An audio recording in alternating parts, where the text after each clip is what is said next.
there's something in me that makes me very uncomfortable with other people.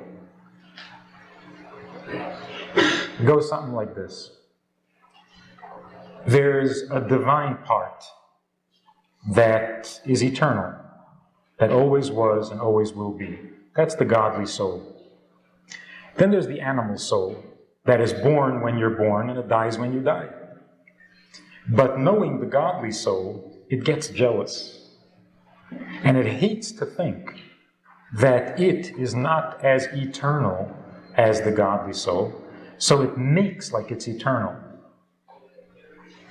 It tries to act like it's forever. It tries to act like it's God, actually.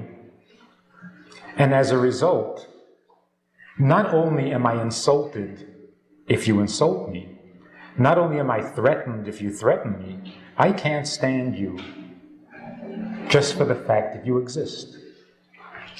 Because if you exist and you're not part of me, then I am not God. Then I am not everything. You're threatening my existence simply by existing. It's the nature of the animal soul. I need to be.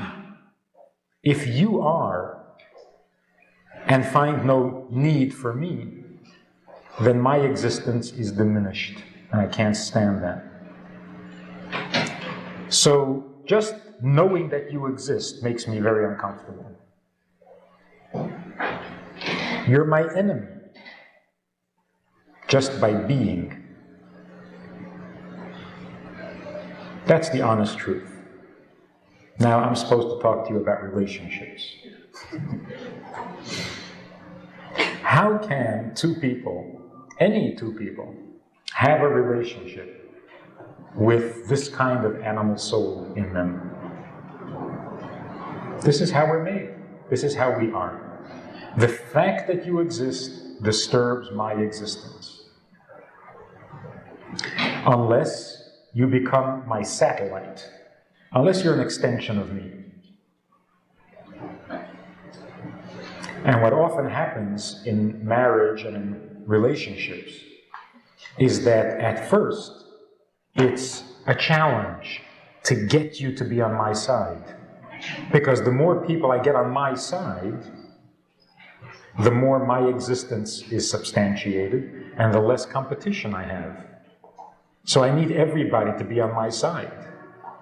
So at first, finding a wife, making a friend, this is a great challenge. And when we succeed, it feels very good because it reinforces my existence. But once I get there, once I've achieved that, I don't need you anymore.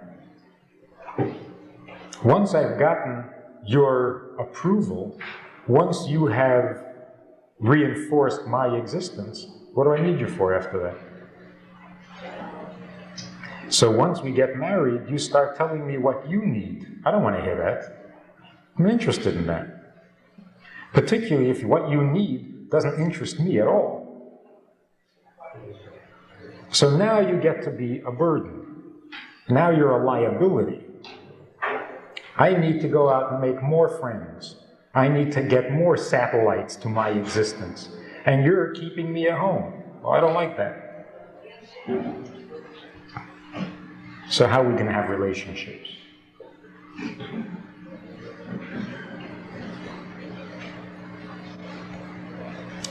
Another thing. In my insecurity, in my need to be God, I need to know everything. You can't keep secrets from me.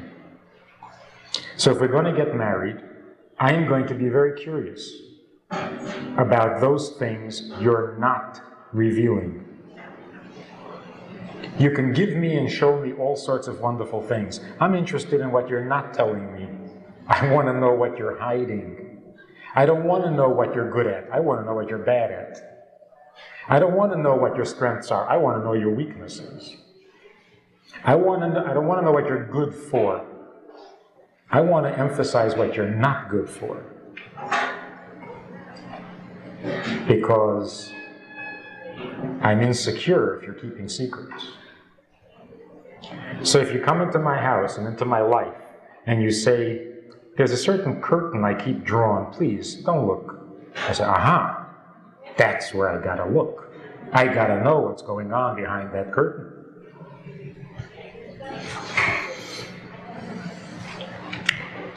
How are we gonna have a relationship? It almost seems that human nature doesn't allow for relationships. What in me, what part of our personality makes it possible to coexist with another human being?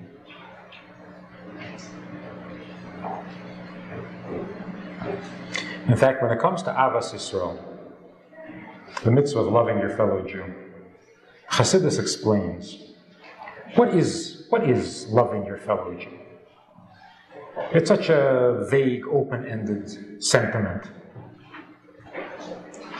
When Hillel said, what is hateful to you, don't do to others, he was talking about a specific, well-known thing that is hateful to everybody.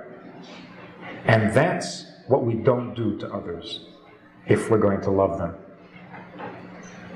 What is this thing? The thing that everybody hates, that is the ultimate hateful thing, that is the source of all other hateful things. The reason it bothers me so much that you don't respect me, the reason it bothers me so much when you say, that speech wasn't so good, the reason it bothers me so much when you say, you know, you need a new hat, or you don't know everything. I know I don't know everything. And yet it disturbs me when you say it. I know I need a new hat. Why does it irk me when you remind me of it? It can't be that I hate so many things. There is one thing that is hateful. And all these little things are just parts of that one thing. The one thing is, my animal soul, my mortal soul, lives in fear of its own mortality. And mortality doesn't mean that I will someday die. Mortality means that when they add it all up, when it comes to the tally, I will turn out to be a zero. That's what I hate. If I were sure that on a scale of 1 to 10, you consider me a 2, I would settle for that, if I could be sure. My problem is that when you say, well, you're not a 10, I immediately panic, because what I'm expecting you to say is, you're not even a 1. If I was confident, if I was absolutely sure that you consider me a 2, I would be content. There's a woman at Beis Chana once. We were having a long, heated discussion about what she should do and where she's coming from, where she's going, and what's going to be with her life, and so on. And she was having a hard time. She had to struggle all her life. It was an uphill battle all the way, and so on. So I said to her, tell me, on a scale of 1 to 10, what do you think you are? Honestly. She says, well, I think I'm a 8.5. She says, what do you think I am? I said, I'm quite sure you're about a 1.5. She got very upset. She disagreed.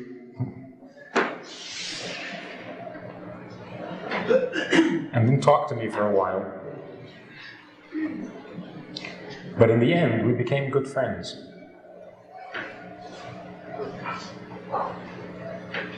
If I could be sure that you consider me a 1.5,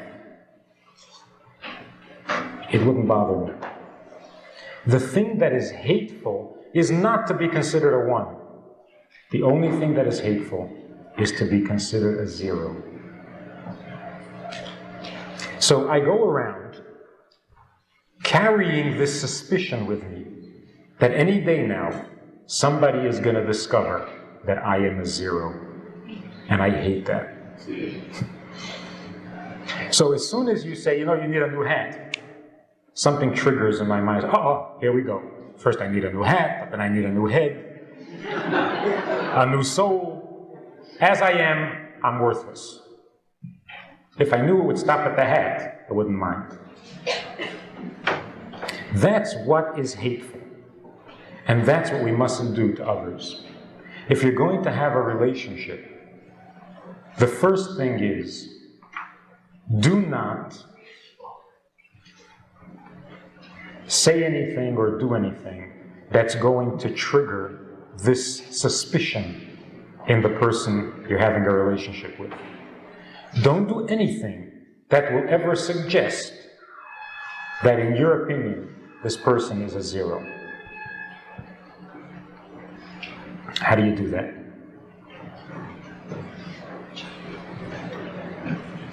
The Rebbe says in Tanya, people who put their body above their soul, who value their body above their soul, cannot have a true relationship. They're incapable of true relationships. They can only have a love that is dependent on a third thing. Ahava hatluya b'davar. A love dependent on a third thing. If they happen to share a love for a common thing, that love will bring them together. If one of them loses interest in that common thing, or the common thing disappears, like money, then the relationship is over. The only way that you can have a genuine relationship is if you value your soul above your body. Which means to say that you value the eternal part of yourself far more than the mortal part of yourself. Because the mortal part of yourself is so busy defending itself, it's so busy warding off that hateful thing, that it's just not available to anybody else. If that's where you put your emphasis, if that's where you live, then you're not available to anybody else. The only way you can be available to someone is if you put your soul before your body. If you value your soul far more than you value your body. Which means that you value the Jew in you value the son or daughter in you value what you received from the past that has come down to you. Those things are what are important in your life. And your particular individual condition is not so important. Now you're available to another person. When you see the other person the same way you see yourself, when you look at another person, you look at what's eternal about them and not what is temporary, then you've made a real connection. When would you look at another person and see what's eternal? If you look at yourself that way. And that's what it means, love your fellow Jew as you love yourself. The way you love yourself, that's the way you're going to love your fellow Jew. If you love the eternal part of yourself, then you will have a true relationship with the other person.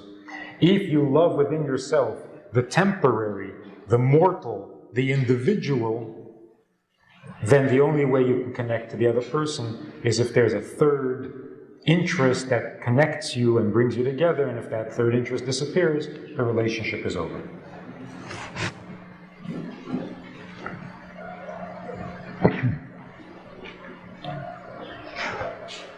All of Yiddishkeit is geared towards enabling relationships, because the primal relationship is our relationship with God.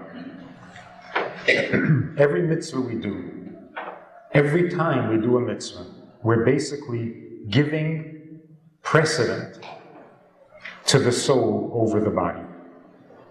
We're saying that the eternal values are more important than the temporary ones. And that's why marriage in Yiddishkeit is so crucial. It's not just another mitzvah. It's the sign of holiness. It's the state of holiness, because only in holiness can there be union. In the worldly world, in the animal soul, there is never union. That's why Chassidus says that if a person has a problem with his Yiddishkeit, he should sit down with a friend and work it out. And he will succeed, because he will have two godly souls against one animal soul. So the question is, when you have two people discussing a problem, it's not two godly souls against one animal soul. It's two animal souls and two godly souls. So why are we guaranteed success? And the answer is, when two people sit down, their godly souls communicate, their animal souls don't. So if we're talking about my problem, my weakness, then there's only one animal soul involved.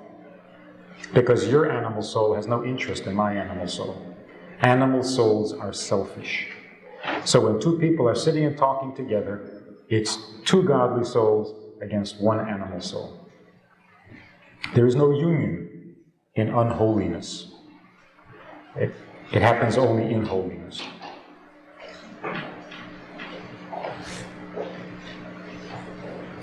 A couple of practical thoughts on relationships, marriage. First of all, marriage is not the beginning, but a continuation of life. Marriage means your parents got married before you were born, it continues into your marriage, your children are born. It's a continuum. This being the case, it makes sense that a marriage should in some way reflect what came before it. Makes a lot of sense that a daughter marries a man like her father. A son marries a woman like his mother. That's where we're coming from. That's what we're continuing. There should be some similarity there. In fact, it's a wonderful idea. When you're looking to choose a partner, when you're thinking, what kind of a person should I marry? Start from the beginning. Start from the beginning. What kind of a person did your father marry? What kind of a person did your mother marry? I know, the question is, what if your mother married a shlemazel? What if your father married a disaster? It's a good question. But it doesn't change the fact. You've got to start with what you have. You want more than what you have? Gesundheit, good luck. Try your best. Be better. Accomplish more. Have a more open relationship. Have a more articulate relationship. Whatever it is you want. But start at the beginning. Start with what you saw. Start with what is familiar. If you can do better, by all means, grow from there. But don't try to start a whole new project, unfamiliar, untested, because you're treading water. Obviously, this doesn't mean that the person you marry has to have the same values as your father or mother. Values change. They don't have to read the same books. Books change. They don't have to wear the same clothing. Styles change. And they don't have to have the same commitment to Yiddishkeit. That comes and goes. But the personality should be the same. If your father was a very ambitious, responsible, hardworking, no-nonsense guy, don't tell me you want a romantic person. You wouldn't know what to do with him. And you don't need it. You want somebody a little bit more romantic than your father? Isn't it hate? But start with what your father had. This woman comes and tells me that she has a husband who is very loyal, devoted, nice, good. He comes home, takes care of this and that. But it's really bothering her that he's not romantic. I know this woman. So I said to her, if your husband ever brought flowers home or put a record on, you'd throw him out of the house. What do you mean you want him to be romantic? You wouldn't know what to do with it. If he brought home flowers, you'd scream at him for wasting money. Because you are a practical, no-nonsense, responsible person. If he started acting romantic, you take him to a doctor. It's a little difficult for people to admit that they are not romantic, but very few people are. Very few people are. It's too expensive. You've got to live, you've got to be what you have, what you were raised with, what you were given. If you succeed at that and can go on to even more, then you've done something. But to say, no, I don't want to be good at what they were good at. I want to be good at a whole new thing. If it's a whole new thing, you're on your own. You're making it up as you go along. You've got no script. You've got no map. You've got no tracks. So if it doesn't work, don't be surprised. Another thing. If you're not going to look for someone like your father or like your mother, the possibilities become endless. How many people are not like your father? Just about everybody. How are you going to pick from this endless possibility? You got to have a starting point. You got to begin with something. So if a guy is going to be imperfect, if a woman is not going to be everything, if she's going to have some faults, let her have your mother's faults. Those are familiar. Your father handled it. You can handle it. If your husband is going to be imperfect, let him have your father's imperfections. At least there are no surprises. And if he's going to have strengths, he has to have at least your father's strengths. Because if he doesn't have that, what kind of mensch is this?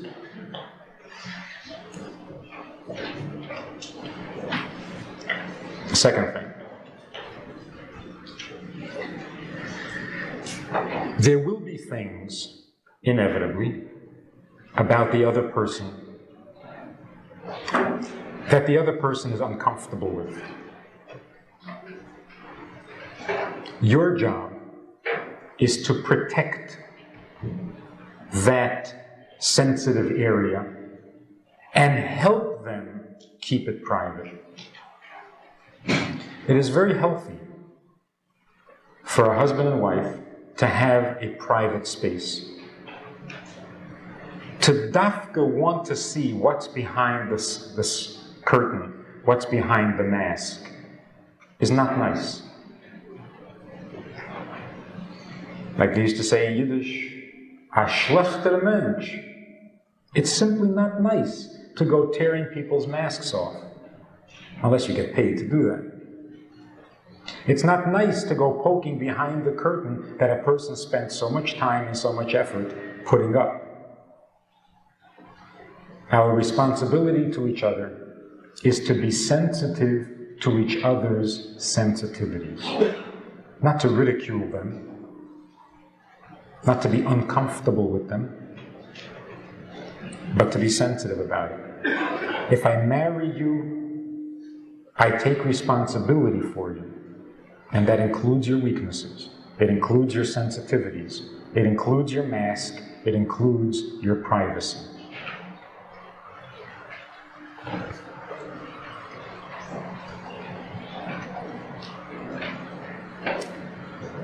Final thing is, if we're going to have a relationship,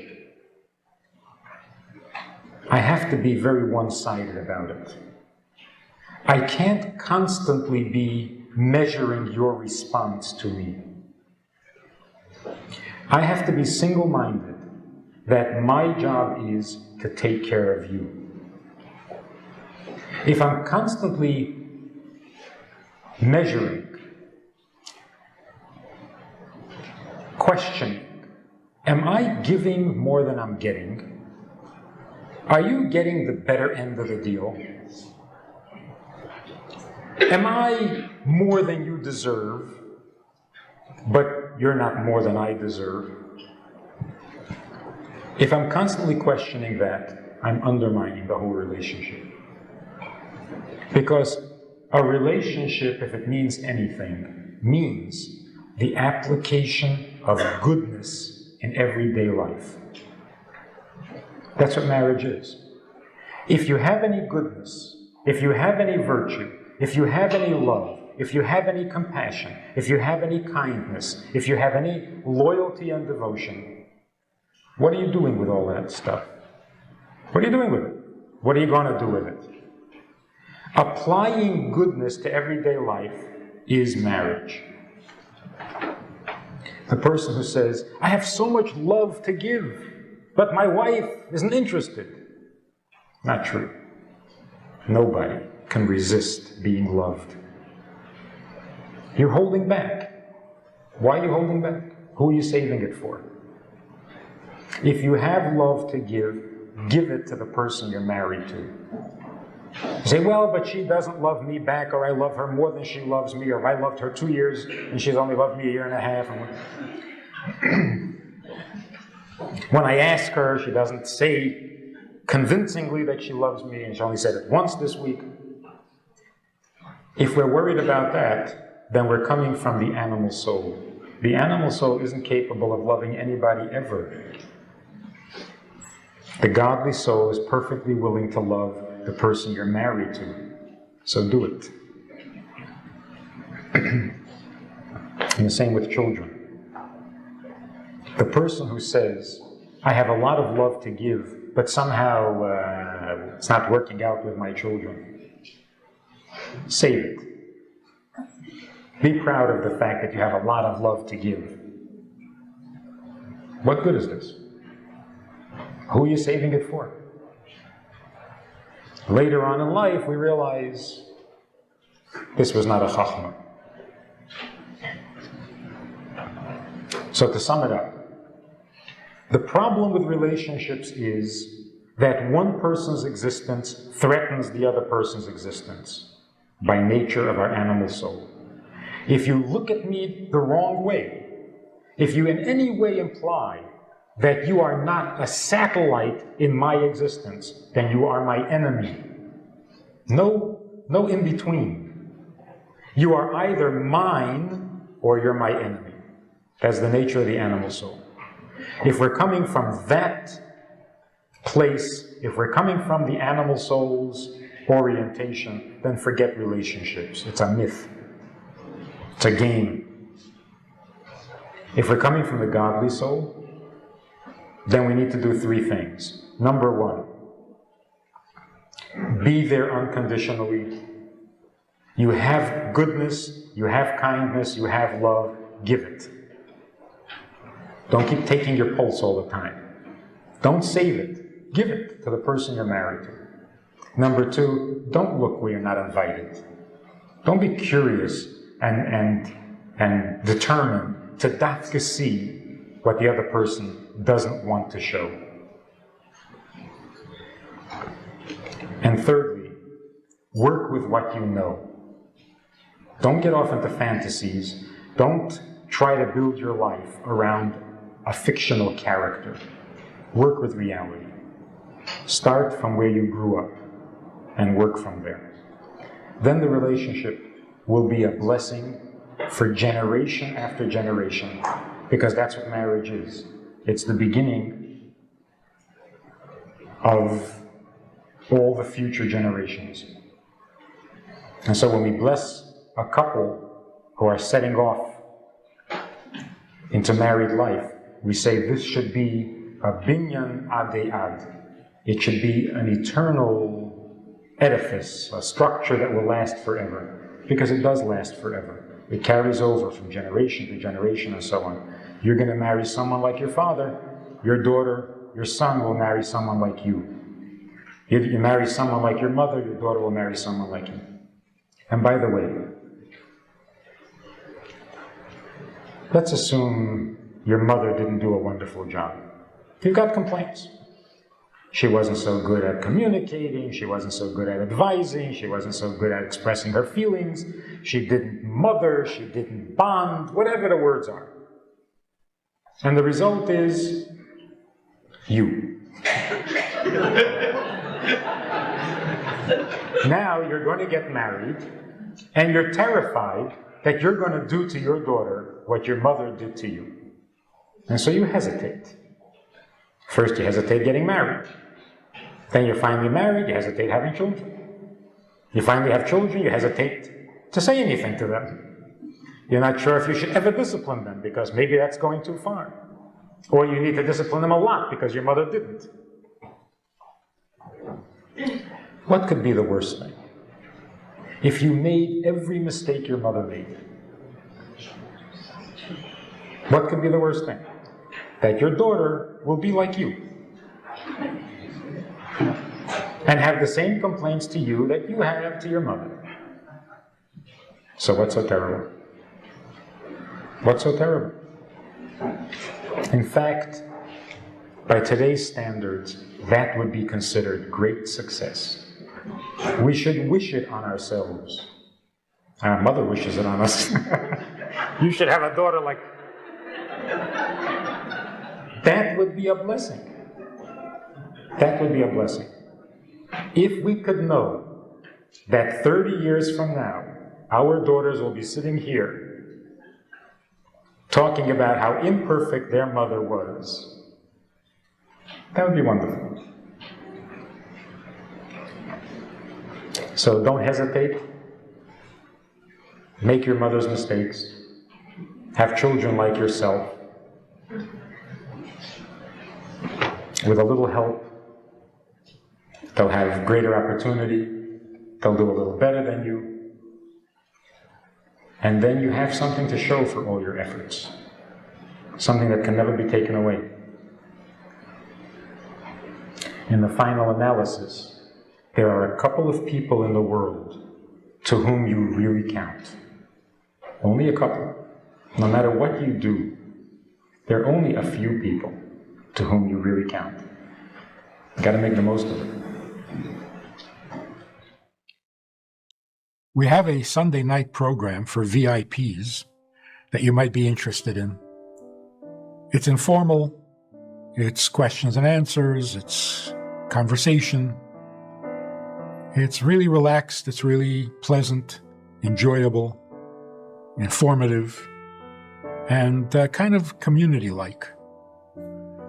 It's a Sunday night program, there's a Wednesday morning program for the VIPs, and there's a Wednesday night program. All of it, just conversation, casual, laid back, unscripted. So join us, take a look, click the link below, and see which of the three suits you best, and join us for some enjoyable conversation.